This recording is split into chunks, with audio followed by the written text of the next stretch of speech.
Assalamualaikum warahmatullahi wabarakatuh. Bismillah Waalaikumsalam. walhamdulillah wassalatu wassalamu ala rasulillah Sayyidina Muhammadin ibn Abdullah wa ala alihi wa sahbihi wa mawalah amma ba'd.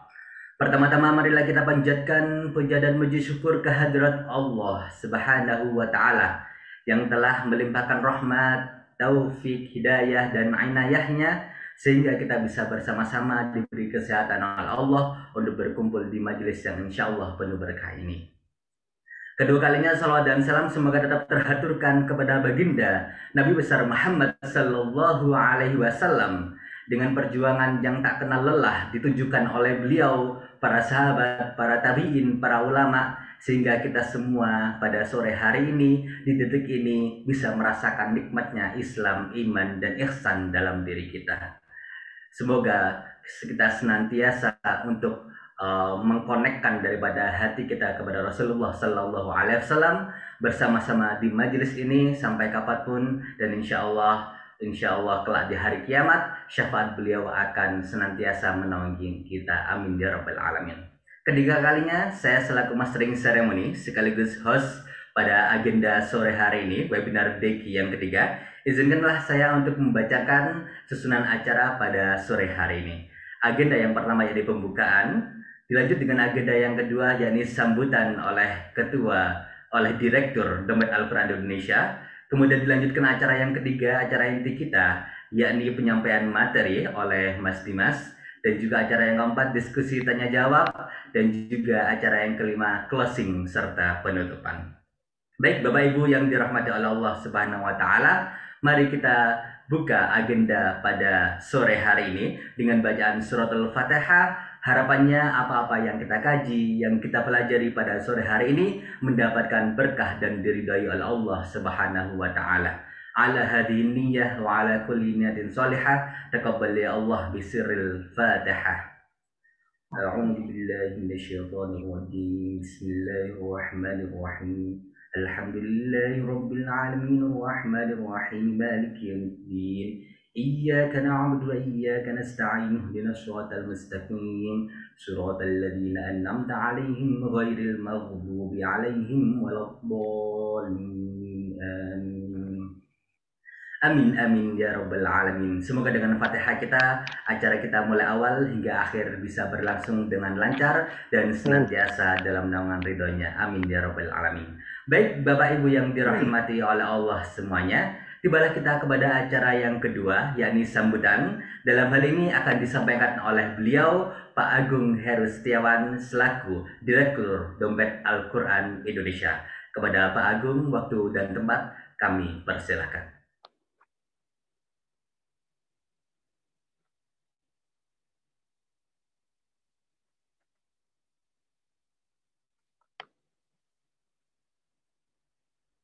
Untuk mic-nya Pak Agung.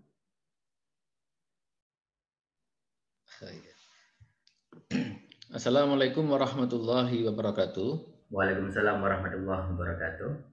Alhamdulillahirabbil alamin wassalatu wassalamu ala asrofil anbiya'i wal mursalin wa ala alihi wa sahbihi ajmain amma ba'd.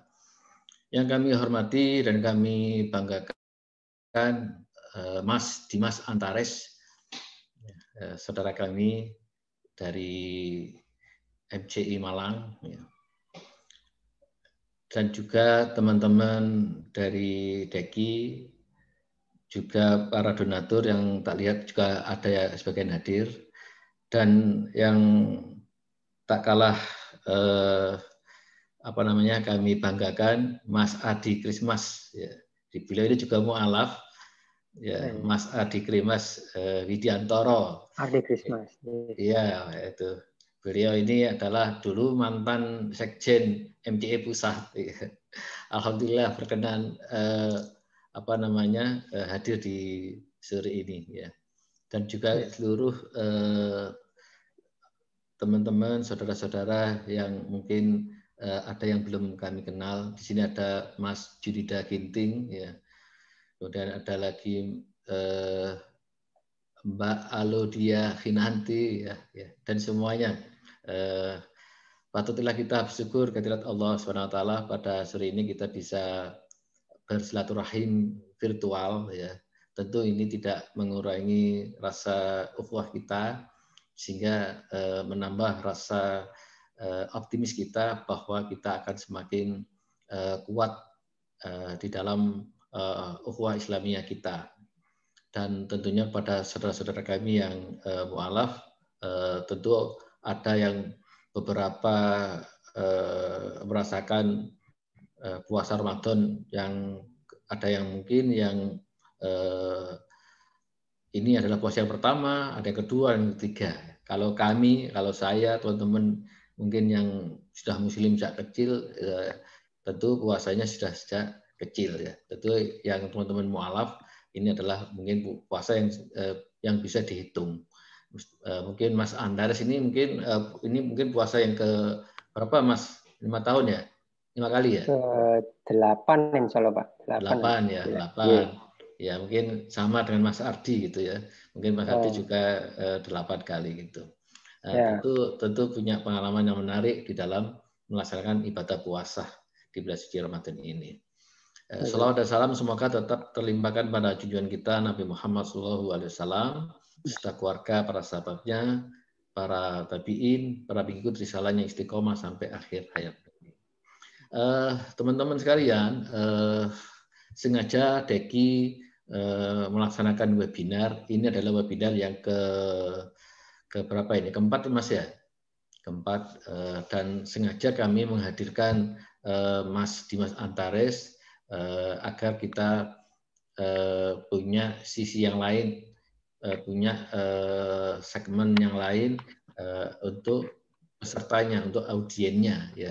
Dan tentu harapannya webinar ini menambah inspirasi buat yang mualaf itu sendiri ataupun buat kita yang sudah muslim sejak kecil ya, sejak lahir, sehingga harapannya menambah rasa keimanan dan ketakwaan kita. Dan tentu ini akan sangat menambah spirit yang kuat buat kita semuanya. Kalau yang cerita itu adalah mualaf ya. Setiap kita mensyahadatkan mualaf itu, kalau cerita kisahnya sampai mendapatkan hidayahnya, tentu itu akan menambah rasa keharuan kita, dan itu kadang-kadang juga akan menambah keimanan kita. Ya, betapa luar biasanya saudara-saudara kita yang masuk Islam dengan perjuangannya, dengan liku-likunya, sehingga mualaf tersebut memeluk hidayahnya. Dan Dompet Al-Quran Indonesia sebagai lembaga amil zakat sangat peduli terkait dengan mualaf ini, mengingat mualaf ini adalah salah satu asnaf ya, salah satu asnaf yang berhak menerima program dari pengelolaan dana zakat ya. Jadi alhamdulillah Dompet Al-Quran Indonesia sebagai lembaga amil zakat sampai kini telah memberikan banyak manfaat untuk kepada para mualaf. Yang salah satunya adalah kami sudah melaksanakan program pemberdayaan ekonomi mualaf di daerah Mojokerto sana, yang daerah pelosok namanya Dusun Ngembat, Kecamatan Gondang, Kabupaten Mojokerto. Di sana mualafnya banyak yang sudah lanjut usia, lansia, jadi luar biasa ya di sana ya. Dan kita punya program sana, termasuk masjidnya kita bantu. Nah, juga termasuk program mualaf-mualaf yang lainnya ya. Tentu banyak yang akan kita manfaatkan dari dana zakat untuk para mualaf ya. Nah, harapannya teman-teman yang hadir pada saat ini, yang baik donatur maupun yang belum jadi donatur, harapannya bisa tercerahkan, bisa join dengan Dompet Al-Quran, bisa bersama-sama bersinergi untuk bisa membantu para mualaf. Saya kira itu mungkin yang perlu kami sampaikan. Harapannya nanti Mas Dimas bisa cerita banyak pengalamannya, ya. Pengalaman untuk mendapatkan hidayah dan memelihara hidayah itu dan sampai istiqomah sampai sekarang. Saya kira itu yang perlu kami sampaikan. Saya sampaikan terima kasih atas berkenan bergabung, dan mohon maaf bila ada kekurangan-kekurangan selama penyelenggaraan webinar kali ini. Saya akhiri. Nasrun minallah wa fatun qarib. Wassalamualaikum warahmatullahi wabarakatuh. Waalaikumsalam warahmatullahi wabarakatuh. Jazakumullah khairan katsiran atas sambutan dari Pak Agung.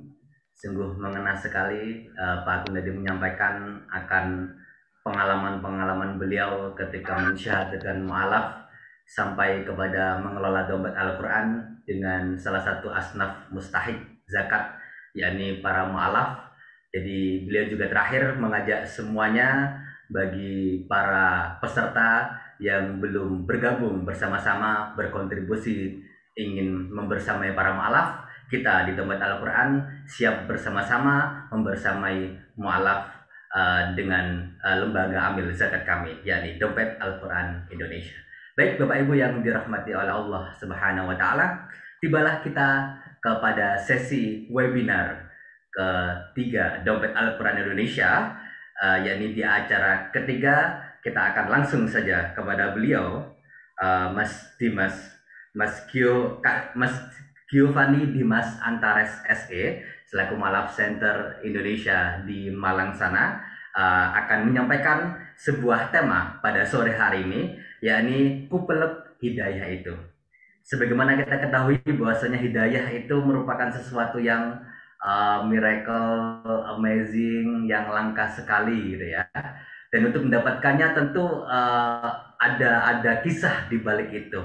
Dan sore hari ini kita akan mengupas tuntas kisah tersebut. Bagaimana Mas Dimas bisa mendapatkan daripada hidayah tersebut, kemudian prosesnya bagaimana, dan bisa istiqomah dengan membersamai hidayah itu dari Allah Subhanahu wa taala bagaimana. Baik, langsung saja tanpa menunggu waktu lama, kita langsung sambut beliau, Mas Giovanni Dimas Antares selaku MCI di Malang sana. Waktu dan tempat untuk menyampaikan insight-insightnya terkait topik pada sore hari ini kami persilahkan.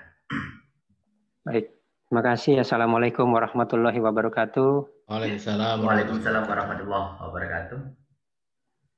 Segala puji dipanjatkan kepada kehadirat Allah Subhanahu wa taala karena kita semua sekarang bisa berkumpul di sini dalam forum yang majelis yang mulia ini. Semua untuk Allah dan semua juga untuk kita semua para muslim dan saudara-saudara sekalian. Baik, perkenalkan nama saya Giovanni Dimas Antares. Kebetulan saya saat ini posisi di Malang. Kebetulan saya juga bermu'alaf. Saya mu'alaf sejak 2012. Dan sekarang saya diamanahi sejak 2018 sebagai Humas di Mu'alaf Center Indonesia Cabang Malang. Bisa diterima ya suaranya ya? Oke, bisa Mas. Bisa ya, baik. Baik. Dan insya Allah dari pembicaraan ini harapan kami semua bisa mengetuk concern dari para muslim terutama bahwa golongan mustahik ini masuk dalam golongan keempat insya Allah. Bahkan di atas fisabilillah. Semoga saya tidak salah ya. Kalau ilmu saya masih kurang, mohon dimaafkan. Tapi yang saya tahu golongan mu'alaf ini masuk dalam golongan keempat, bahkan di atas fisabilillah. Karena itu, namun banyak juga yang luput dari perhatian muslim sekalian, gitu loh. Padahal ini adalah sebuah ladang yang sangat berharga. Karena itu insya Allah saya menggunakan majelis ini juga bisa untuk kita semua lebih memahami iman Islam kita, hidayah kita, dan saudara kita yaitu mu'alaf. Demikian, Ustadz Rahmat. Oke, baik.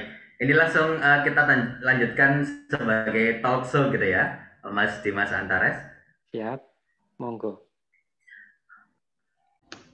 Tadi dikatakan bahwasanya tiba nama Islam, itu dapatnya dari mana Mas Dimas? Dikenalkan oleh siapa? Prosesnya bagaimana? Baik, Pak. Tadi ada putus-putus ya, tapi kalau saya tidak salah tangkap tadi kapan Islam mulai mendekat gitu ya, kalau nggak salah ya, dan siapa yang mengenalkan saya dengan Islam gitu Pak, Ustadz Rahmat ya. Oke, siap. Ya, betul. Baik, ya inilah hebatnya Allah ini di sini. Allah itu rindu akan hambanya untuk bertobat. Allah itu menyentuh Islam, hidayah, memberikan saya hidayah Islam sejak usia saya 7 tahun, Mas. 7 tahun. 11 tahun dan terakhir di 2011 sebelumnya itu usia 31. Jadi 3 fase. Dan fase 7 tahun itu saya dikenalkan dengan Al-Fatihah. Saya waktu itu sekolah di sekolah Barunawati di Surabaya. Itu saya salah masuk kelas kelas muslim saat itu. Tapi saya kok pengen ikut ke sana ya gitu loh. Saya ikut dan belajar Al-Fatihah. Dan di kelas saya paling bagus waktu itu. Jadi hidayah pertama saya itu langsung dikasih pelajaran Al-Fatihah itu, Masya Allah. Itulah Allah. Itu di fase usia 7 tahun. Kemudian karena kejadian itu, orang tua saya dipanggil. Akhirnya saya dipindahkan sekolah. Dipindahkan sekolah nggak di situ lagi. Gitu. Jadi terputus lagi saya. Jadi sempat dikenalkan Allah Al-Fatihah, tapi terputus gitu. Kembali lagi di usia 11 tahun. Di 11 tahun itu di lingkungan saya di Bekasi ya, itu saya ngelihat teman-teman berpuasa tuh kok kayaknya enak gitu loh. Dan kompak gitu loh. Semuanya melakukan puasa. Kok saya enggak ya, kayak enggak enak gitu loh. Apa yang dicari ya? Tak rasain nyoba puasa juga. Jadi fase kedua umur 11 tahun saya dikenalkan Allah puasa, yaitu hidayah saya. Hebat sekali. Puasa pada saat itu saya sembunyi-sembunyi. Bahkan orang tua saya nggak tahu itu. Bahkan saya makan pun saya kumur-kumur saya buang gitu. Itu usia 11. Dan fase yang ketiga adalah 31 tahun kurang lebih saya saat itu di Amerika Serikat. Nah ini yang lebih luar biasa. Pada saat saya hidup di Amerika Serikat, yang notabene mayoritas, Allah tetap menyapa saya. Itu luar biasa sekali. Dan saya diberi kebenaran yang sejelas-jelasnya. Kalau waktu itu mungkin saya masih usia balik dan anak-anak ya. Begitu 31 kan sudah mateng ya. Dan akhirnya saya tahu konsep kehidupan, konsep Tuhan itu seperti apa. Sejauh itu nunggu di usia itu saya baru ngeh hidayah itu sepanjang itu Allah memberi saya. Demikian Ustaz Rahmat. Oke, baik. Menarik sekali ya, 3 fase yang seakan-akan hidayah itu terus bersamai gitu ya, di usia 7 tahun, 11 tahun, dan 31 tahun. Pertama ketika umur 7 tahun tadi belajar Fatihahnya itu sudah fase gitu ya, Mas Dimas? Ya, baik usia anak SD ya berarti kan ya alhamdulillah mungkin dalam kan ada gurunya itu ya. Tempo hari ya terbaik ya, sampai dipanggil makanya sama orang tua. Gurunya dipanggil sama orang tua, loh Bu, ini agama putranya apa ya gitu. Kok di Al-Fatihah untuk pelajaran di kelas muslim kok terbaik gitu di usia itu gitu loh. Akhirnya orang tua saya tentunya ya apa ya, ya kaget ya, loh siapa yang ngajak gitu, kok nyasar ke situ gitu loh. Ya itulah qadarullah ya. Oke, lalu di umur 11 tahun itu kalau dikatakan puasa tadi, puasanya langsung maghrib apa duhur Iya, dulu langsung ketika... maghrib, Mas. Oh, Langsung maghrib itu subhanallah. Makanya itu luar biasa. Jadi kalau dipikir campur tangan manusia di fase 7 dan 11 tahun itu tidak ada campur tangan manusia, langsung terketuk hati. Hati sudah langsung, kok enak ya. Terus apa ya gitu, kayak terpanggil sudah. Nggak tahu ya. Tanpa, nggak usah pakai logis, nggak pakai logik. Jadi terpanggil hati, kepingin kenapa enggak gitu aja. Ya udah, polos. apakah kalau unsur-unsur yang tidak pakai logik itu merupakan apa bau-bau hidayah, Mas Dimas? Kalau menurut Mas Dimas sendiri? Kalau menurut saya begini, kalau pengalaman saya dulu, saya jarang punya ke ibaratnya apa ya, dimensi seperti itu ya. Ibaratnya kalau sifat Allah kan tentu ada yang goib ya, al-goibi tentunya. Tapi dalam agama saya sebelumnya, saya belum pernah menemukan kayak begitu. Saya kebanyakan pakai logis. Jadi apa diukur dengan logis, hati itu selanjutnya, gitu. Gitu. Oke, dan ternyata diperjalankan juga ke Amerika. Di Amerika kurang lebih berapa tahun, Mas Dimas di sana? Baik, saya sejak lulus itu 2005 saya berangkat ke Amerika sampai 2011 Juni, insya Allah. 6 tahun. Oke, 6 tahun. Dan tepatnya ketika Allah memanggil lagi dengan hidayahnya itu ketika momen apa ketika di Amerika dulu, Mas Dimas? Baik, jadi saya merasa gini Mas. Saya merasa, bukan Mas untuk teriak ya. Di Amerika itu posisi saya sudah bagus. Gaji besar 55 juta saat itu per bulan. Itu saya berpikir gini, semua yang saya peroleh itu seperti tidak ada barokah atau kebahagiaan, hanya kesenangan. Itu pertama. Kedua, semakin saya hidup berdampingan ini, seharusnya saya menjadi lebih baik. Tetapi tidak. Jadi agama saya tidak membimbing saya menjadi lebih baik. Jadi kalau di Islam kan jelas, kalau minum minuman keras, insya Allah kan 41 hari tidak terima sholat. Nah itu kan jelas. Bahkan lalu lintas pun jelas, kalau nggak pakai helm, dendanya sekian, kurungannya sekian. Kan enak ya, jelas ya.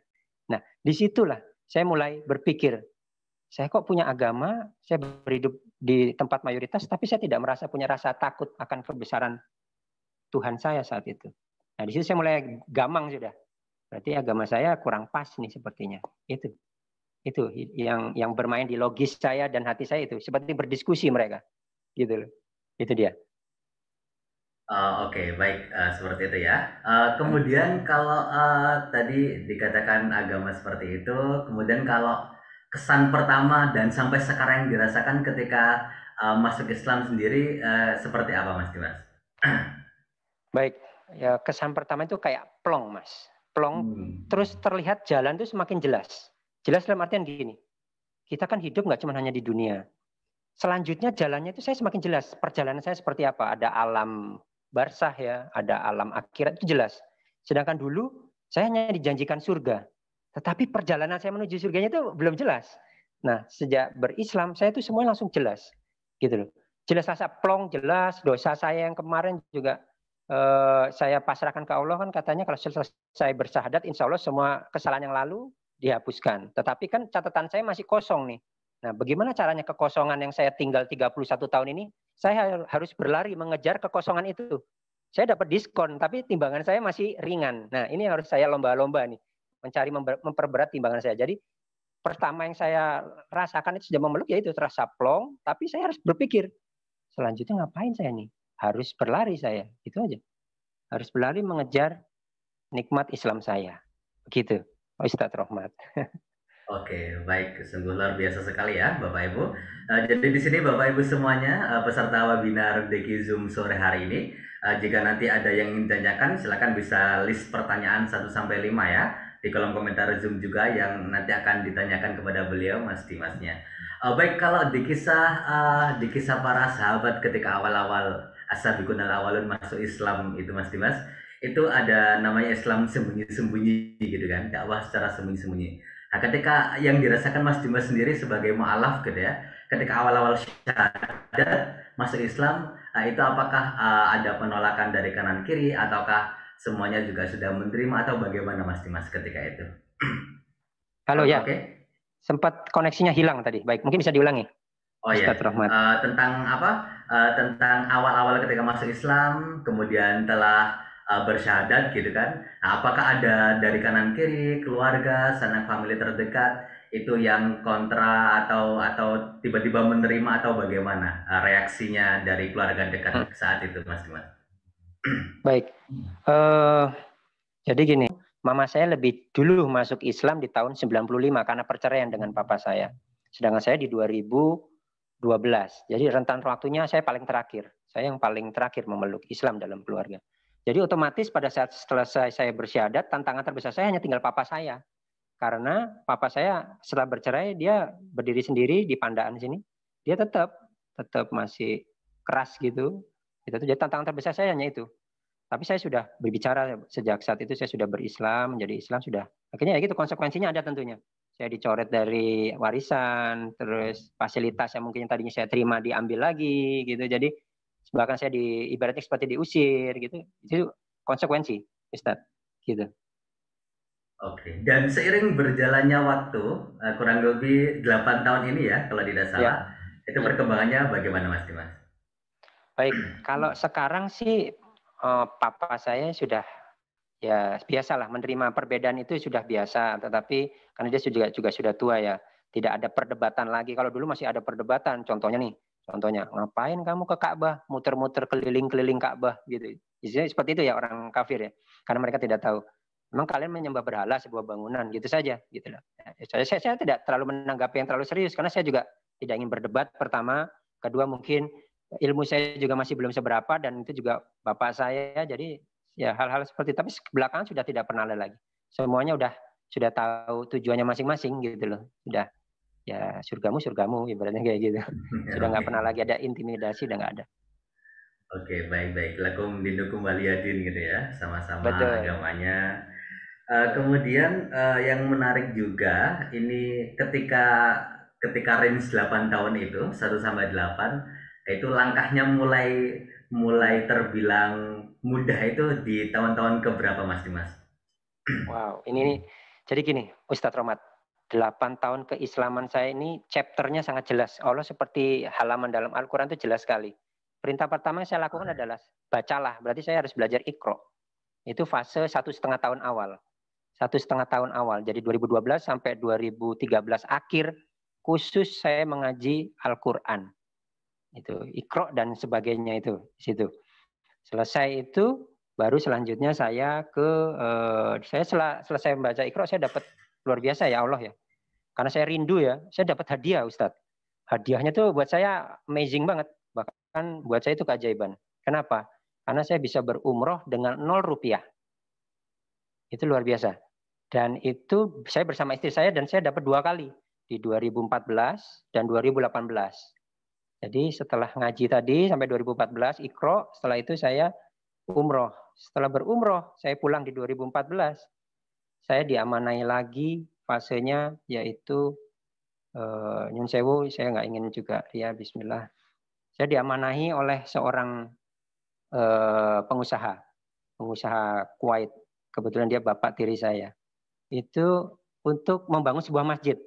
Jadi tahun ketiga keislaman saya. Kalau kita melihat riwayat dari Rasulullah pun berhijrah dari Mekah itu di tahun ketiga. Dan dia membangun masjid pertama, insya Allah di Masjid Kuba ya. Kalau saya salah tolong diperbaiki. Tapi itu di tahun ketiga. Dan itu juga tahun ketiga saya sejak saya menjadi Muslim. Masya Allah. Dan itu saya diingatkan pada saat saya di umroh di 2018. Mutawifnya mendoakan begini. Ya Allah, saya doakan semoga jamaah umroh ini ada dari mereka yang bisa membangun masjid di bumimu ya Allah. Saya nangis sejadi-jadinya itu Mas. Saya nangis di situ. Jadi apa ya, luar biasa buat saya itu ya, nalar pun nggak bisa. Saya bukan ustadz, saya bukan pondok pesantren pun tidak punya. Tetapi ujuk-ujuk saya diperintahkan untuk membangun masjid. Lewat jalan yang indah, harus muter-muter tapi indah. Ya itu buat saya luar biasa. Bahkan saya pernah, setelah saya Iqra tadi bisa di 2014, saya itu pernah sampai nggak bisa beli Al-Quran. 2014 itu. Saya nangis sama istri saya. Al-Quran seharga 176.000 saya nggak bisa beli. Tapi luar biasa, sekarang Al-Qurannya sama saya. Ini saya dapatkan di umroh saya yang pertama. Di pabriknya langsung. Dan tidak semua orang bisa ke sana. Karena tidak setiap tahun dibuka. Dan luar biasa. Saya terima ini 0 rupiah dan langsung di tanah suci. Dan itu pengalamannya luar biasa. Bahkan tanda-tandanya masih ada sekarang di sini. Tanda-tanda menu saya harian sudah ada. Jadi luar biasa. Jadi saya tidak perlu apa-apa untuk akses ke Allah itu nggak perlu. Saya umroh 0 rupiah. Saya pengen Al-Quran nggak bisa beli, Allah kasih. Saya ingin bisa bangun masjid, Allah kasih. Jadi luar biasa. Jadi kalau teman-teman yang terlahir Muslim tidak bisa menemukan keindahan menjadi Muslim yang baik, ya memang kita harus mencari itu. Dan kita harus tulus memang mintanya. Saya hanya berpesan itu aja. Jadi seperti itu Ustadz. Maaf kalau saya sedikit menangis, saya nggak bisa. Kalau nggak nangis, kalau bahas Al-Quran saya pasti menangis. Mohon maaf.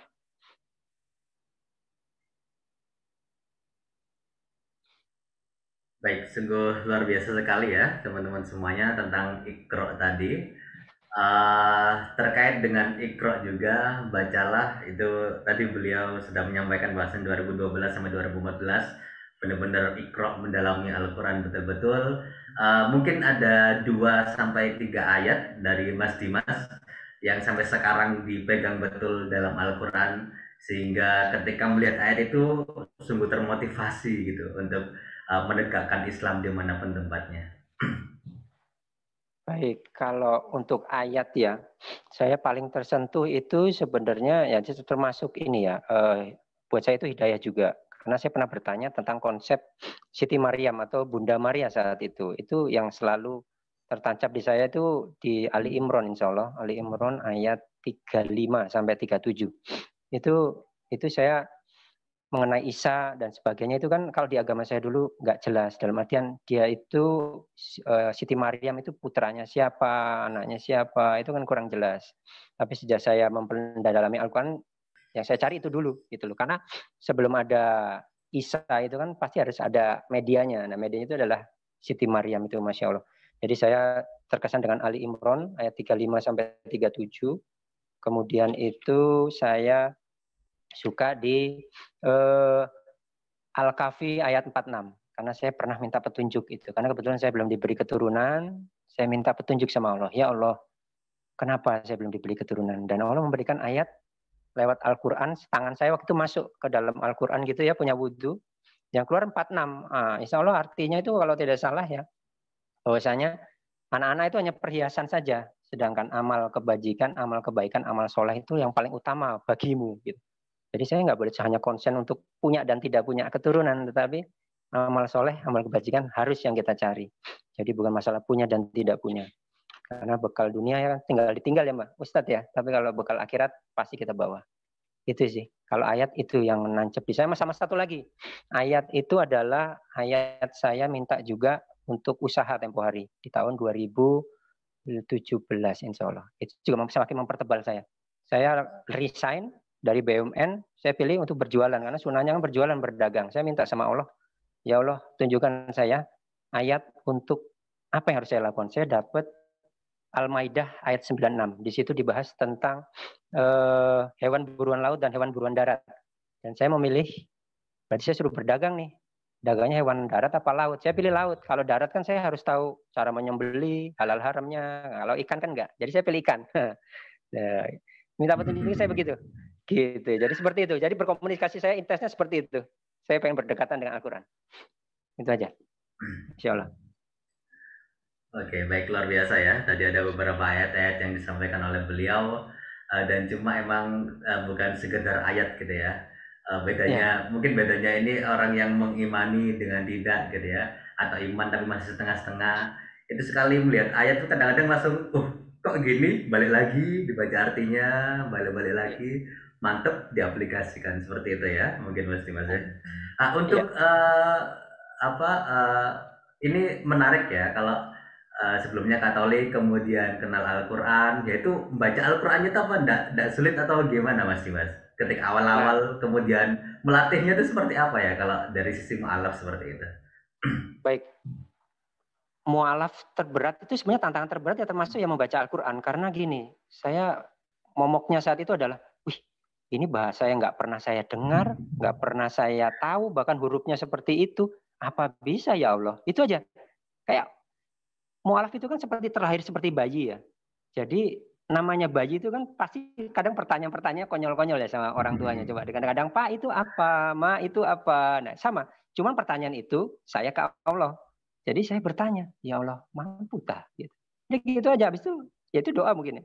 Mampukan aku ya Allah untuk menerima ilmumu. Itu aja. Karena perintah pertama bacalah. Kalau saya nggak bisa baca, langsung baca artinya nanti tersesat saya. Akhirnya saya seperti itu. Jadi komunikasi aja kan katanya Allah itu dekat ya di surat apa itu ya Allah itu dekat insya Allah Al-Baqarah ya itu Allah itu kan dekat jadi ya saya memposisikan dia dekat sekali gitu loh itu aja sih Ustaz dan kendalanya dan melatihnya memang ya yakin memang sih dan alhamdulillah saya waktu itu ustadznya itu yang didik saya itu sampai ngomong begini kamu mau alaf gitu iya loh kok aksennya lebih cepat lebih bagus daripada yang terlahir Islam gitu apalagi kita sama-sama ngaji gitu masa sih gitu aja.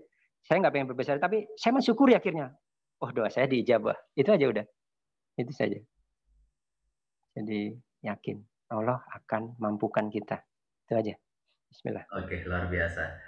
Saya tertarik dengan selalu di startnya itu ada komunikasi gitu ya.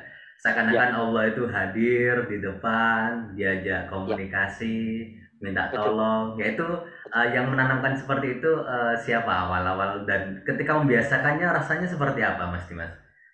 Baik. Ya ini tadi ya konsep kalau di kafir dulu saya di Katolik itu logik dulu baru iman. Itu saya waktu kafir logik dulu. Jadi saya ibaratnya berikhtiar dulu nanti serahkan saya dengan doa. Tapi sejak saya jadi muslim saya balik. Iman di depan baru logiknya belakangan. Jadi iman saya dulu, jadi komunikasi dulu. Jadi seandainya gini, saya mau buka usaha. Karena kita pemikiran kita ya udah, saya mau buka usaha A, B, C, D gitu. Tapi saya enggak. Saya mau buka usaha. Ya Allah, aku mau buka usaha nih. Tapi enggak tahu ya Allah apa. Serahkan aja sama Allah. Jadi posisikan kita selalu bersandar aja kayak ya paling lemah ya manusia kan ya. Lemah, lalai ya kan ya, Ustaz ya. Tapi saya serahkan sama Allah dalam artian apa ya Allah? Kayak orang nggak tahu kayak bayi gimana sih nanya aja terus gitu. Jadi ya itu tadi iman di depan baru logik. Jadi saya berdoa dulu baru berikhtiar dulu saya berikhtiar dulu baru saya berdoa. Saya nggak mau lagi seperti itu. Saya mau tanya dulu ke Allah baru saya melangkah. Seperti itu Ustaz. Oke, luar biasa ya. Jadi bisa kita tiru tips-tips dari beliau. Jadi logiknya nomor 2. Yang pertama adalah iman dulu. Itu mungkin yang pernah diterapkan oleh para nabi-nabi terdahulu gitu ya, kayak Nabi Musa, Mas Dimas, ketika itu Iya. terdesak Iya. ini tongkat ini gimana ini kan seperti itu. Betul. Kemudian Nabi Ibrahim ketika dibakar, itu kalau logiknya main dulu ya pasti Iya. kebakar dan pasti tenggelam seperti itu. Betul.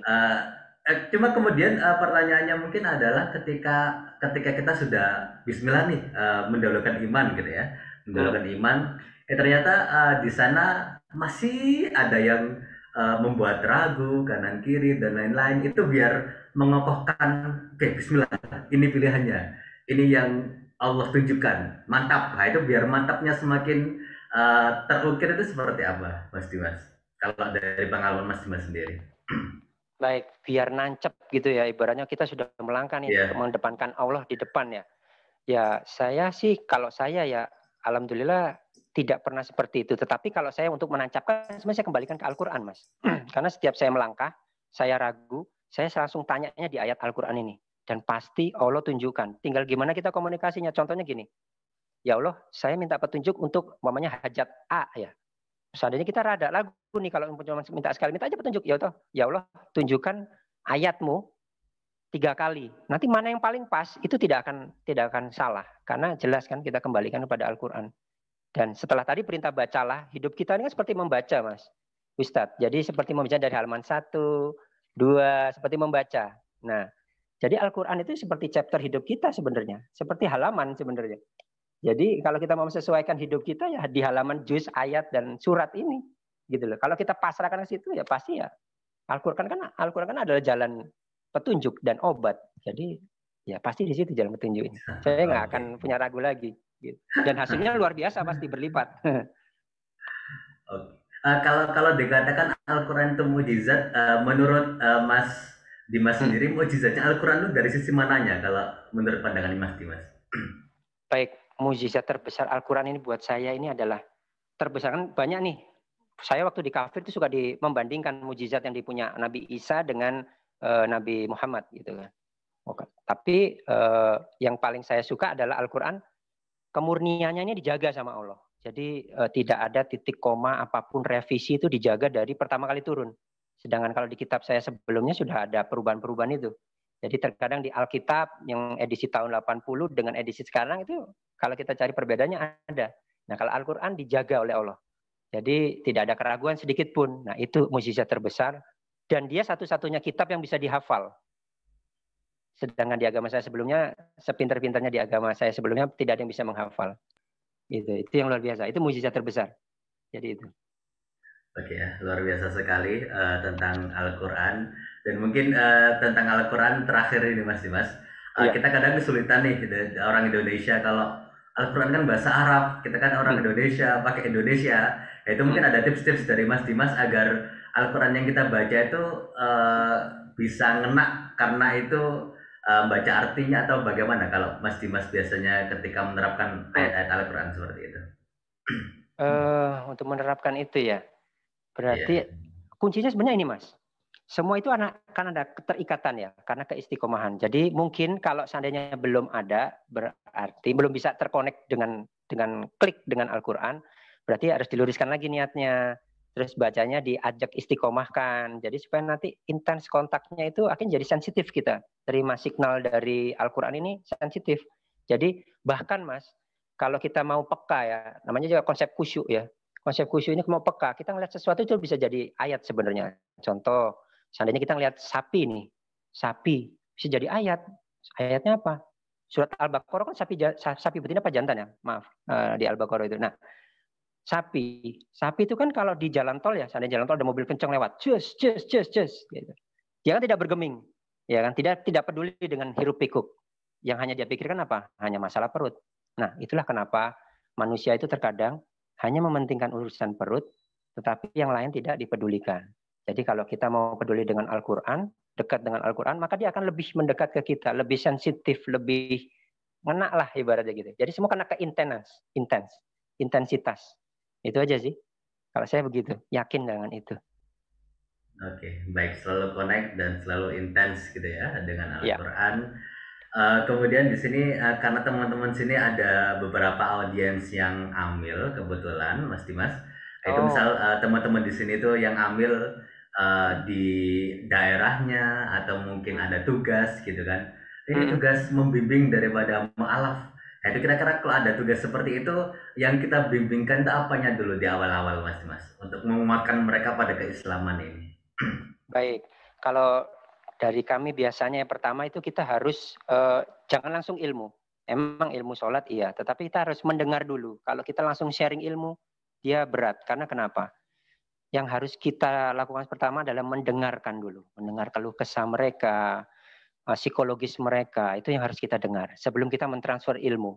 Pada saat dia sudah tenang, sudah kalem. Karena gejolak awal itu pasti dari keluarga dan ekonomi biasanya. Itu mereka akan bimbang gitu loh. Nah, otomatis kita harus mendengarkan dulu mereka, lemahnya di mana. Setelah sudah bisa kita elus, kita kuatkan, baru kita transfer ilmu yang selanjutnya yaitu ikro mungkin ya kan. Terus fikih ibadah dan sebagainya itu. Seperti itu yang kalau saya biasanya seperti itu. Saya tidak mau langsung transfer ilmu enggak. Kita harus mendengar dulu. Oke. Kalau boleh di total sampai ke 38 tahun yang lalu hingga sekarang sudah berapa yang dibimbing oleh Mas Dimas sendiri para Wah, mualaf-mualaf? kalau saya kebetulan spesialisasi saya ini konseling di tahap awal atau kadang ya yang goyah-goyah gitu. Kalau saya keilmuan saya nggak terlalu banyak, tetapi kepada konselingnya untuk menguatkan di awal itu biasanya ada kurang sudah dari 8 tahun terakhir 3 tahun saya di Mualaf Center itu paling tidak sudah ada 40 saja sudah ada insya Allah. Insya Allah sudah ada 40 gitu. Baik itu secara kelompok ya maupun secara individu karena terkadang ada kita pembinaan mu'alaf yang berkelompok. Jadi bersyahadat sekali dalam 1 bulan itu 40 orang. Otomatis kita membinanya sekalian. Nah itu pendekatannya berbeda lagi. Gitu. Tentang pembinaan berkelompok sama individual itu ada efeknya tersendiri atau bagaimana, Mas Dimas? Baik, kalau berkelompok itu lebih enak menurut saya timbang individu. Karena kalau berkelompok kita hanya bisa ini aja langsung memahami konteks terjadinya momentum kenapa mereka bisa bersyahadat berkelompok itu yang langsung kita dalami. Akhirnya pendekatannya ke situ kita. Tapi kalau individu kan kita hanya tahu satu persatu. Tapi kalau ada momentum yang bersamaan gitu, kita memahaminya lebih mudah ketimbang yang individu. Menurut saya seperti itu dan penyampaikannya enak sekaligus langsung audiens banyak itu juga enak gitu. Kalau saya sih seperti itu. Oke, baik, sungguh luar biasa ya teman-teman semuanya. Uh, ini sepertinya ada yang masuk ya di kolom chat. Ya. Coba saya baca dulu. Oke, ini dari Pak Pugu Mojokerto, Mas Dimas. Pak Pugu Ya, ya. bertanya, kesadaran tentang kehebatan Al-Quran diperoleh setelah dapat hidayah atau masuk Islam. Bagaimana pendapat Mas Dimas tentang Al-Quran tatkala masih non-Muslim dulu, seperti itu? Baik. Kalau sudut pandang saya waktu masih kafir, sebelum memeluk Islam, memandang Al-Quran itu adalah kitab suci yang memang suci dalam artian gini. Saya pernah waktu itu, waktu SMA, itu saya berkomunikasi dengan rohani Islam ya. Dia itu mau memegang Al-Quran harus punya wudhu ya. Nah sedangkan saya loh di agama saya dulu, memegang Al-Quran kadang habis megang gorengan, kadang habis minum-minum, kadang gitu. Jadi sucinya di mana ya? Kalau disebut kitab suci. Nah di situ saya mulai tergerak di situ. Oh hebat ya. Mau megang aja harus bersuci. Nah di situ. Jadi ada korelasinya jelas kitab suci yang megang ya harus suci gitu. Sedangkan saya langsung introspeksi. Nah, saya megang kitab suci saya aja kadang-kadang habis maksiat ibaratnya gitu. Kayaknya nggak menghormati ya. Jadi nggak suci lagi dong gitu. Nah itu sih saya penjelasannya seperti itu. Oke, baik, sungguh luar biasa ya. Saya jadi ingat kisah-kisah para sahabat yang dulu kafir, kemudian dapat hidayah, seperti Ya, Umar bin Khattab gitu ya, dengan betul. sahabat-sahabat yang lainnya. Itu Betul. apakah Mas Dimas sendiri secara pribadi merasakan seperti itu juga? Yang asalnya Iya, kafirnya dulu seperti itu, tiba-tiba ketika Islam membela memperjuangkan banget. Itu baik. Mas Dimas ada nggak rasa-rasa seperti itu? Ada sekali. Sebab gini, kalau kita melihat kisah Umar bin Khattab kan dia bertekuk lutut hanya dengan surat Toha dari satu lembar pelepah gitu ya kalau nggak salah. Nah itu kalau saya merasa ya itu dia tadi. Saya takjubnya itu sama Islam itu dengan Islam itu adalah Al-Fatihahnya. Terutama pas di ayat ihdinas siratal mustaqim. Nah, Kadang kita hanya mengucap tapi nggak tahu maknanya terkadang. Kita minta jalan yang lurus. Sebenarnya setiap hari itu kita hanya minta hidayah sebenarnya. Karena manusia itu hakikatnya hanya selalu dalam pilihan dua, kafir atau beriman. Nah, jalan dua itu makanya selalu minta terus. Makanya kenapa dalam Al-Fatihah disebutnya minta jalan yang lurus. Jadi saya takjubnya di situ dan saya bertekuk lutut di situ dalam artian iya ya. Selama ini saya memilih yang jalan yang salah. Gimana saya bisa? Padahal ayat itu jalan yang lurus itu juga ada di Alkitab, disampaikan oleh Isa waktu itu bahwa aku adalah jalan kebenaran dan jalan keselamatan. Tapi dia itu adalah petunjuknya, penunjuknya, jadi rasulnya gitu. Jadi saya memahami itu dan saya dulu memandang kalau saya bilang sama teman-teman muslim saya, kamu kafir gitu, karena saya pikir kafir itu adalah tidak memeluk muslim. Padahal bukan. Selain itu juga ya, tetapi kafir itu setelah saya mendalami akhirnya ternyata saya menyekutukan Allah waktu itu. Jadi dosa terbesar orang kafir itu menyekutukan Tuhan. Saya 3. Allah Bapa, Putra, dan Roh Kudus. Padahal Allah Bapa ini adalah Allah. Putra ini sebenarnya adalah Rasul. Dan Roh Kudus ini adalah Jibril. Jadi sebenarnya dibawa oleh Isa, putra Maryam. Itu adalah rukun iman sudah 3, Ustadz, insya Allah. Itu yang saya dalami. Jadi rukun iman kepada Allah, rukun kepada Nabi atau Rasul, dan rukun kepada malaikat. Dari situ saya langsung terbuka semuanya sudah. Oh ya sudah, ini berarti bukan jalanku. Gitu. Kayaknya gitu. Jadi seperti itu saya. Oke ya, luar biasa tadi tentang ihdinas siratal mustaqim gitu ya. Sebagaimana Daris juga dikatakan al-iman yazid wa yanqus, itu kadang naik, kadang juga turun seperti itu. Terkait dengan topik kita pada sore hari ini, yakni kupeluk hidayah itu. Nah ini ketika Mas Dimas membaca topik itu, kupeluk hidayah itu yang tersirat di Mas Dimas seperti apa, Mas Dimas?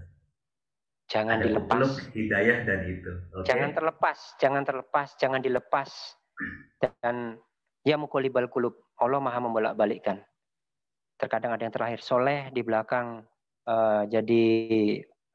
menjadi batil, maksudnya menuju jalan yang tidak lurus lagi. Tetapi juga banyak kisah-kisah di dalam Al-Quran yang tadinya buruk, tapi di akhir dia mulia dan akan masuk surga. Jadi jangan sampai terlepas.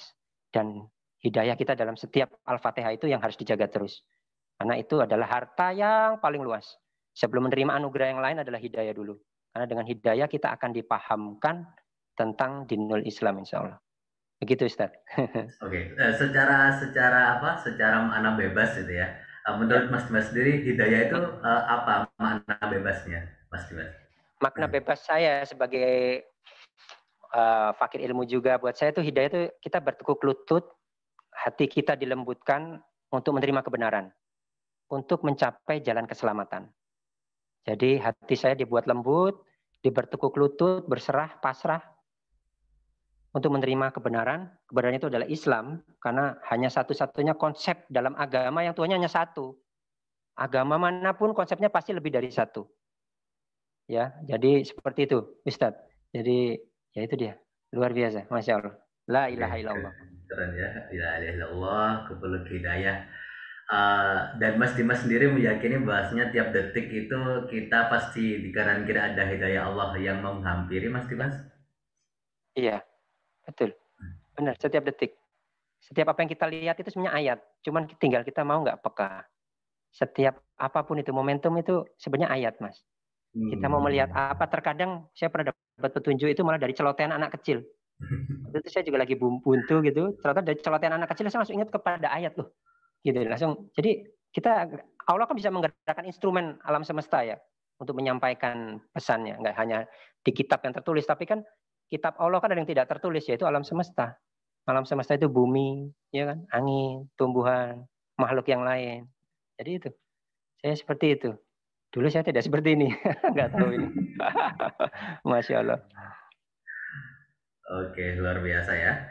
Kemudian tadi kita sudah panjang lebar membahas tentang Al-Quran. Sekarang kita bergeser sedikit ke Al-Hadis atau As-Sunnah. Tentang hadis, pendapat Mas Dimas sendiri seperti apa terkait hadis, Mas Dimas? Waduh, kalau hadis ini kan sunnah dulu boleh ya, sunnah dulu ya. Saya suka banget sunnah. Saya suka banget sunnah. Jadi dulu saya kalau memahami sunnah, cuman sunnah aja gitu. Setelah saya mendalami, ternyata setelah kita menjalani nggak usah pakai logik ya, kita jalani aja, nggak usah sebab musababnya. Ternyata itu adalah kunci kebahagiaan dan membuat kita semua aktivitas menjadi ibadah. Contoh, Mas, dulu saya kalau masuk kamar mandi nggak ada doanya. Terus saya mau kemana nggak ada doanya. Bahkan saya mau minum, mau makan juga doanya biasa aja gitu. Tapi sejak saya menjalankan sunnah, semuanya saya ikuti, ada bersiwak dan sebagainya, masuk masjid berdoa, keluar masjid. Ternyata kok enak banget ya. Saya merasa itu seperti gini. Kalau saya melakukan ini, seakan-akan saya selalu berdampingan dengan Rasulullah. Dan seperti Abu Bakar bilang kalau di zikir petang kalau nggak salah dia bilang bahwa menjalankan sunnah itu adalah kebahagiaan. Dari situ saya merasakan, oh iya ya, nggak usah pakai logik. Logik kita dalam artian ngapain sih harus gini harus gitu, nggak usah, lakuin aja. Langsung saya merasakan seperti kebahagiaan sendiri. Seakan-akan saya melakukan itu tuh bersama Rasulullah gitu loh. Karena beliau yang mulia saja mencontoh itu, masa kita yang nggak mulia nggak mau mencontoh, ibaratnya gitu. Itu kalau dari sunnah gitu. Gitu. Oke, luar biasa sekali. Jadi saya sepertinya sempat entani dejavu tanda ya. Jadi kayak kayak pernah mendengar kalau kita mengamalkan sunnah, mengamalkan hadis, kita sama dengan bersama-sama Rasulullah dalam mengamalkannya. Itu tadi terketuk banget gitu ya di hati. Mungkin ada beberapa hadis yang sampai saat ini selalu menjadi favoritnya Mas Dimas untuk dibaca dan diamalkan. Baik, kalau hadis ya, hadis itu kan sebenarnya pedoman hidup yang utama ya Mas ya. Oke. Iya, kalau saya suka hadis itu yang ini tentang menikah mungkin ya. Soal menikah. Kalau saya kenapa? Karena buat saya tadinya saya menikah itu hanya untuk melanjutkan keturunan. Tetapi kalau dalam Islam kan tidak seperti itu. Dengan kita menikah, seluruh ajaran separuh dari ajaran Islam ada di situ rukun-rukunnya, ibaratnya seperti itu. Jadi saya sukanya sih seperti itu. Mohon kalau misalnya saya salah diperbaiki aja Mas Ustadz ya. Tapi kalau saya paling suka untuk yang menikah selanjutnya itu. Di hadis yang tentang menikah itu saya suka sekali di situ. Demikian. Oke, baik, luar biasa ya. Jadi tidak cuma sekedar memperbanyak keturunan, tapi ada niat mulia di balik menikah itu sendiri. Nah, kemudian ini Pak Puguh tanya lagi, Mas Dimas, Ya. nama dan alamat masjid yang didirikan di daerah mana ya? Oh iya, Masya Allah. Terima kasih. Berarti mendengarkan sekali. Baik. Alamatnya itu di Singosari. Singosari itu dusunnya dusun desanya Klampok, Sumbul. Dusunnya Sumbul, Klampok, Singosari.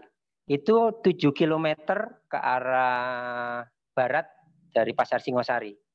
Itu saya membangun itu Ustadz 0 rupiah, bukan uang saya. 0 rupiah, totalnya habis 830 juta. Dan saya yang mandorin juga gitu. Dan saya hampir dibantai satu dusun karena saya dipikir ISIS.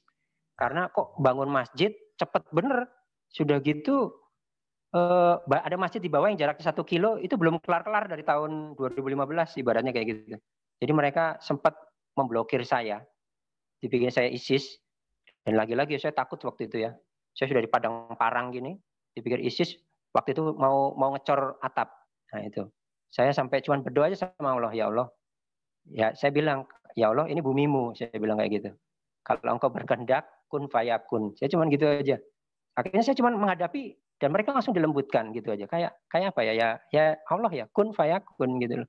Dilembutkan, saya hanya menjelaskan dana itu dari mana, siapa penyandang dananya, dan backgroundnya apa saya berikan aja. Saya dikawal oleh kecamatan Babinsa. Makanya mereka menerima dan yang memblokir itu, Masya Allah, dilembutkan kan sama Allah, membantu mengecor malah. Coba, luar biasa kan.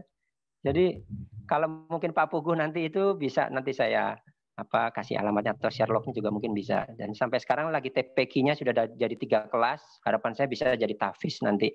Semuanya saya berharap semua karena Allah, untuk Allah, agamanya Allah, buminya Allah. Jadi saya serahkan semua ke Allah. Dengan 0 rupiah, saya nggak perlu nyari-nyari yang lain. Oke ya, mungkin teman-teman nanti bisa bersama-sama Pasar Singosari ke arah barat 7 kilo. nanti bisa ketemu dengan beliau, Mas Dimas, kita foto-foto bareng di sana peserta Zoom sore hari ini. Jadi sungguh luar biasa ya pengalaman tentang bangun masjid. Jadi sekali lagi iman didahulukan, kemudian idza arada syai'an ayakul hukum fayakun, dilembutkan oleh Allah, sungguh luar biasa.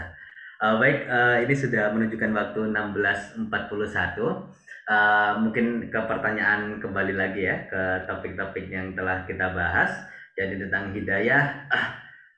Dan ini mungkin selain bangun masjid, itu Mas Dimas masih mempunyai cita-cita yang besar lagi, Mas Dimas, buat Islam, tentunya buat Mas Dimas sendiri dan juga Islam seperti itu. Apakah ada selain membangun masjid atau membangun masjid lagi, Mas Dimas, atau gimana? Ya, ini bangun masjid kan sudah berjalan dan terus berkembang ya. Ya sekarang sebenarnya saya ingin yang di mualaf ini, karena kan saya juga berawal dari mualaf. Allah memposisikan saya menjadi mualaf pasti punya maksud.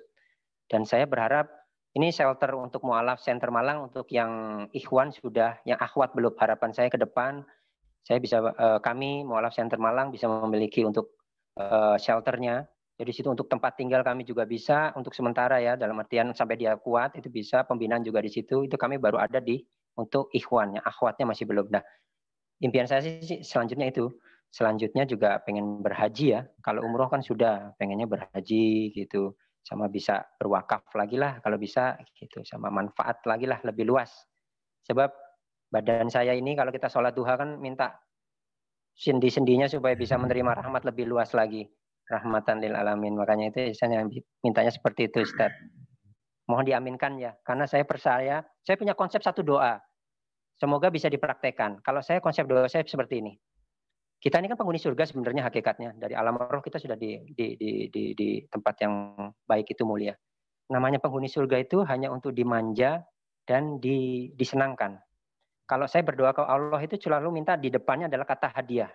Jadi contoh begini, saya tidak akan minta kaya, tapi saya minta hadiah uang. Saya tidak minta bisa beli mobil, tapi saya minta hadiah mobil. Saya pengen umroh, saya nggak bilang saya pengen umroh, saya pengen hadiah umroh.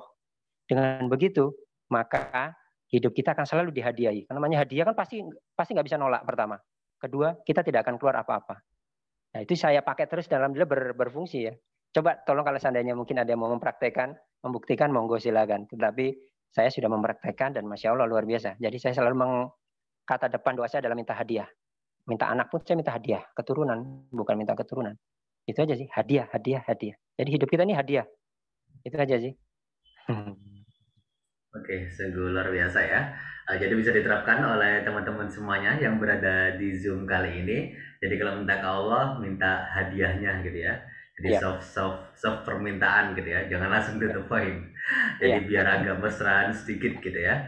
Betul. Jadi sudah dibuktikan oleh Ustadz kita bersama, jadi Mas Dimas telah membuktikan dengan doa yang berbahagia itu, dan alhamdulillah dikasih seperti itu. Dan kita doakan bersama semuanya, semoga Mas Dimas dengan cita-citanya yang tadi haji, wakaf dan lain-lain, semoga bisa terkabul segera ya untuk Mas Dimas. Baik, kemudian tentang tentang mu'alaf gitu ya, terkait mu'alaf, jikalau emang masalahnya itu adalah diembargo secara ekonomi, sebagaimana kasusnya Nabi dan Khadijah dulu ketika awal-awal di Mekah dengan Islamnya. Misal ada sahabat-sahabat kita, saudara-saudara kita yang masuk Islam, kemudian ternyata diembargo secara ekonomi, itu mungkin ada solusinya seperti apa dari Mas Dimas? Baik, kalau secara individu mereka diembargo dengan latar belakang mereka sebelumnya, itu makanya kami menyiapkan shelter ya Mas ya. Jadi di shelter itu mereka kita tampung dulu, kita tenangkan, habis itu kita bina. Binanya apa nih? Apa kita salurkan ke keahliannya, atau kita siapkan usahanya, atau kita tambah pelatihan-pelatihan yang sebenarnya dia tadinya pernah menginginkan tapi belum kesampaian, tapi kita fasilitasi. Jadi yang kami lakukan seperti itu, dan alhamdulillah sudah kemarin ya contoh ya ada mu'alaf pas COVID, dia itu terpuruk, usahanya ditutup semua. Ditutup oleh orang tuanya karena modal dari orang tuanya. 1 tahun persis COVID datang dan dia curhat sama saya nangis. Pak Dimas, kenapa sejak berislam saya jadi susah? Wah, saya dengarnya rasanya nangis. Rasanya kayak tiang ini digoyang gitu. Saya cuma bilang begini, kalau kamu menyerah, maka surgamu hilang. Surgamu bukan surgamu nanti, tapi surgamu di dunia. Dan qadarullah, dalam kurun waktu selama COVID ini, dia jual properti sekarang. Dan kemarin belum lama, 1 bulan, 3 minggu lalu dia ngabarin saya, Pak Dimas, saya mau sedekah ya buat teman-teman MCI. Berapa? 1 juta gitu. Dan setelah dia bersedekah itu 1 juta, dia tuh langsung bisa mendaftar umroh untuk suami dan istrinya, untuk dia dan istrinya gitu loh. Jadi kurun waktu 1 tahun dia udah bisa berbuat banyak hal. Dia bisa bersedekah Al-Quran 5 juta tempo hari ke Badan Wakaf Al-Quran, ke MCI 1 juta. Jadi Allah lipatkan gandakan terus. Dan akhirnya dia bilang begini, sekarang saya kecanduan sedekah Pak Dimas. Saya selama kafir, saya nggak pernah bersedekah. Sekarang saya ketagihan. Masya Allah. Bahkan sekarang dia sudah mendaftar untuk ONH+. Dalam kurun waktu 1 tahun, dia bisa mendaftar itu semua, melakukan itu semua, dan dia sekarang akhirnya tahu. Iya, benar ya, gitu. Saya pernah bilang, kebesaran Allah harus bisa kita buktikan. Percuma kita takbir tiap hari, Allahu Akbar, tapi menganggap masalah kita lebih besar dari kebesaran Allah. Jadi setiap kita Allahu Akbar itu kalau bisa masalah kita ya cek-cek receh. Allah kan lebih besar gitu loh. Jadi saya selalu seperti itu teman-teman mualaf. Oke, itu tadi contoh yang setahun gitu ya. Mungkin ada contoh yang lain dari binaan Mas Dimas di sana yang juga ada experience yang sama mirip-mirip dengan yang pertama tadi. Ada. Jadi gini, dulu dia sebelum menjadi Muslim, dia itu pembenci azan. Suatu saat dia waktu habis operasi, habis anestesi, separuh sadar tidak sadar gitu, yang didengarkan malah suara azan di telinga kanan. Itu berulang kali sampai dia sadar. Akhirnya sekarang Ustadz Rohmat, itu dia sekarang jadi muazin. Bahkan kemarin sudah memimpin sholat taraweh. Padahal keislamannya baru 1,5 tahun. Bahkan waktu itu pengajar Umi datang, Umi Malang, mendengarkan cara dia berazan. Dia sampai berlinang kayak berkaca-kaca. Suara anak ini luar biasa. Dia bilang kayak gitu. Masya Allah. Dan dari yang benci menjadi cinta. Bahkan Allah tambah. Makanya ya muqallibal qulub. Makanya itu Allah tuh gampang membolak-balikan. Dari pembenci menjadi mencintai, bahkan jadi muazin. Kemarin sudah memimpin sholat tarawih. Luar biasa. Saya aja yang sudah 8 tahun masih belum berani memimpin sholat tarawih. Ibaratnya kayak gitu. Tapi Allah punya porsinya masing-masing buat para mu'alaf. Dan saya yakin itu. Dan pasti punya maksud. Allah membuat hidayah itu masuk punya maksud semuanya. Begitu Ustaz. Unik sekali mu'alaf memang. Oke. Kita semua, saya yakin bahwasanya kita semua yang diberi kisah-kisah seperti itu merupakan kisah yang mungkin kalau kita cari di majalah, di koran itu jarang banget gitu ya. Jadi sepertinya di Mas Dimas kita bisa mendapatkan banyak kisah-kisah haru seperti itu yang tentunya bisa membuat iman kita dan takwa kita semakin kuat kepada Allah Subhanahu wa taala.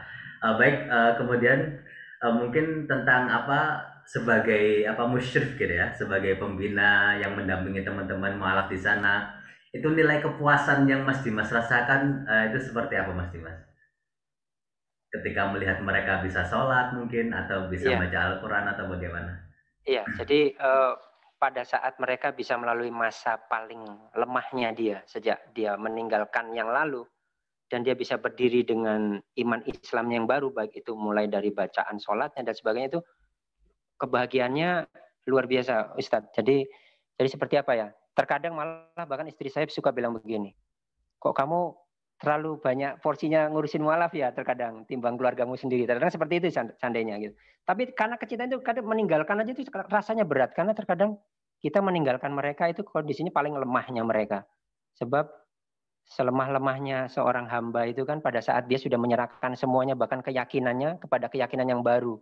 Dan itu kita sebagai umat muslim harusnya lebih merangkul, lebih mendengarkan. Jangan langsung, alah orang sudah masuk musimnya sudah dewasa aja, jangan begitu. Hakikatnya mereka dewasa ya fisiknya, tetapi semuanya dia bayi lagi, suci lagi. Jadi itu yang harus kita pahami. Ibaratnya seperti ini Mas, kalau kita memberi suapan makanan bayi, apa kita langsung ngasih makan nasi? Tidak mungkin kan?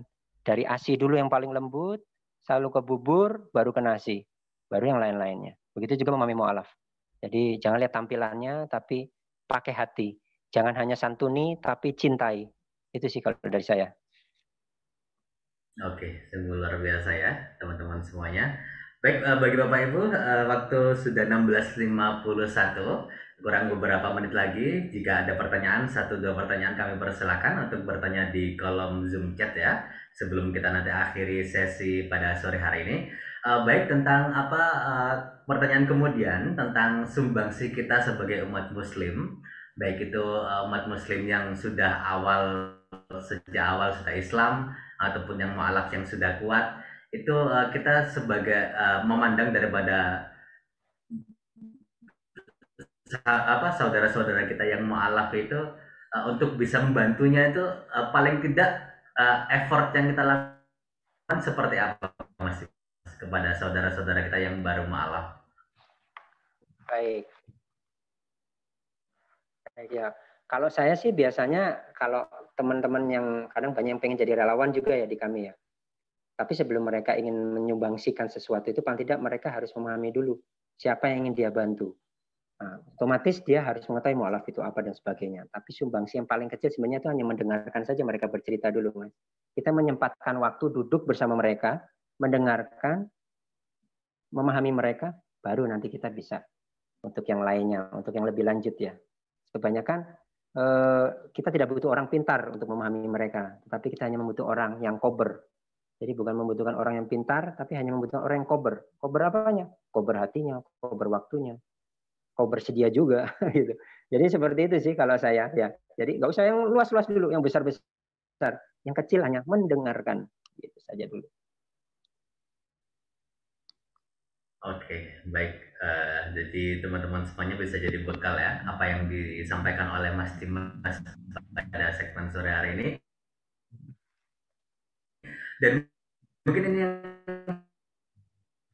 terakhir, Mas Dimas, tentang yang sering diberikan tauhid mereka itu wejangan-wejangan apa, Mas Dimas?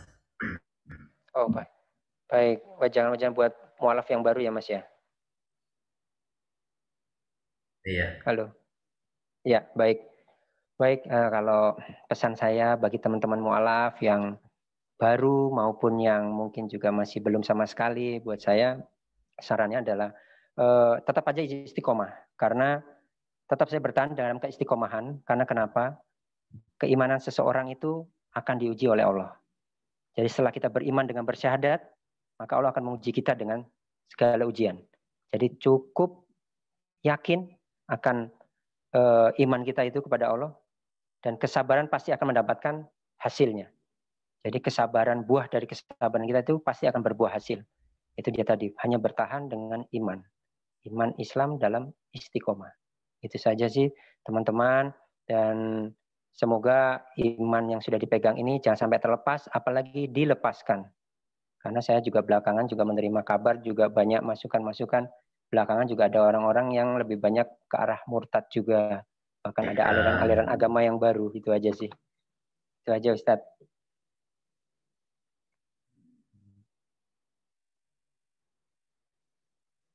Sampun. Oke ya.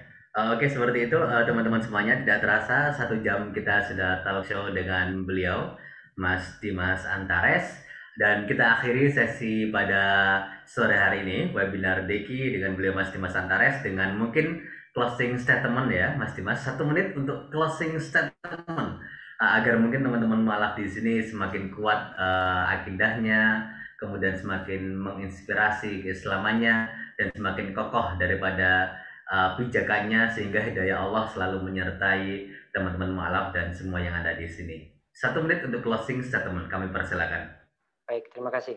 Baik, buat saudara-saudaraku semua, tidak terkecuali buat para mualaf, pesan saya hanya satu, tujuan kita beragama dan sebagainya itu hanya untuk mengharap ridha Allah. Surga dan neraka itu diciptakan untuk menguji keimanan kita. Dan surga dan neraka bukan tujuan akhir, melainkan ridha Allah, dan surga dan neraka itu akan menjadi milik kita. Dalam artian ini surga adalah tujuan kita. Tapi yang penting kita hanya untuk beribadah. Sebab kalau kita hanya tertuju pada surga atau neraka, bisa bayangkan kalau surga dan neraka itu tidak ada, apa kita akan tetap terus beribadah? Kalau itu adalah tujuan akhir. Maka sebenarnya tujuan akhir kita adalah mengharap ridha Allah. Demikian dari saya. Assalamualaikum warahmatullahi wabarakatuh. Waalaikumsalam warahmatullahi wabarakatuh. Alhamdulillah alamin.